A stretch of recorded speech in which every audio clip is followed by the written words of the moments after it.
Crypto.com CEO Kris Marszalek has acknowledged that 400 accounts were hacked in a security breach earlier this week. After detecting the breaches, withdrawals were paused for something like 14 hours to fix the issue, and the exchange reimbursed all affected customers. So we can dig a little bit more into the details, but Naomi, I want to pass this off to you for your first thoughts. Hacks, they happen all the time and you need to be really careful. I mean, crypto.com to their, what's the word I don't know what word I'm looking for, to their,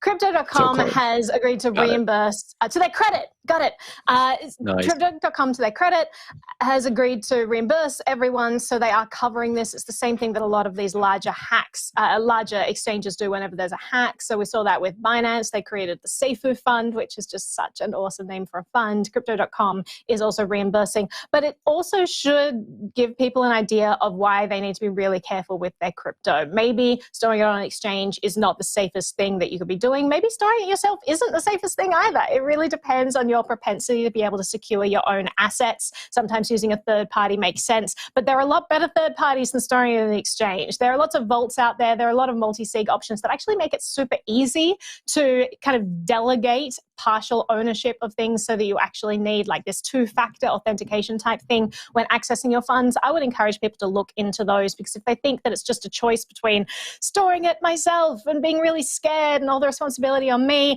and putting it in exchange, they're absolutely not the only two options out there. But Will, I'll throw it to you for your thoughts. Actually, Zach, I'll throw it to you because your hand's up. I'll take it. All I want to know is if the hackers saw the Matt Damon commercial and they're like, we are hacking crypto.com. This commercial must end. That's all I want to know about this story.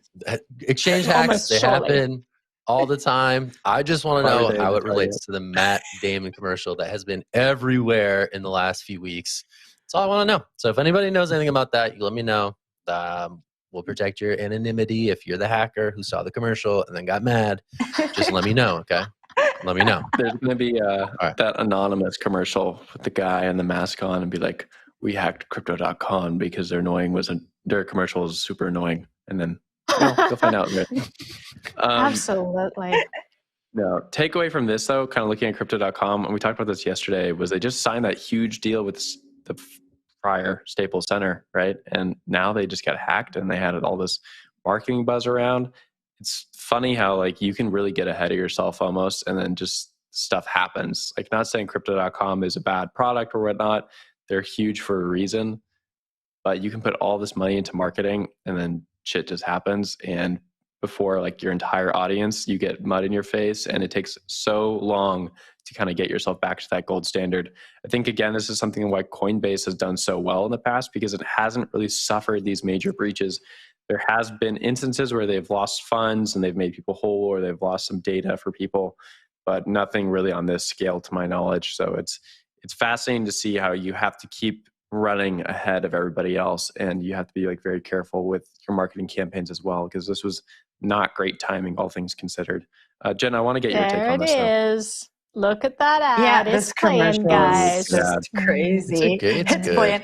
It's good. I was just going to say, from a PR perspective, I don't think that this is that bad, because they're so focused on that message that all the customers were reimbursed. And I think a lot of people who are afraid to get into crypto will see that and think of it like their bank or their credit card, right? If I lose money from someone stealing my credit card, I know my credit card company is going to give that back to me. And I feel like people who are afraid to get into the crypto space or afraid of losing their money might read a story like this and think, oh, I'll go with this exchange because they're going to reimburse my funds. So that spin on it was kind of interesting to me, but I'll let you two fight out for who's going to take it from me. All right, Zach, Control you says can I was go. first, Naomi. I won. Yeah, whatever. We said they'd be punching. Whatever. Man, I forgot what I was going to say. Oh, no. Yeah, it's funny because, I think, no, Jen, that's a really good point, because the ad tagline is like, fortune favors the brave or something, right?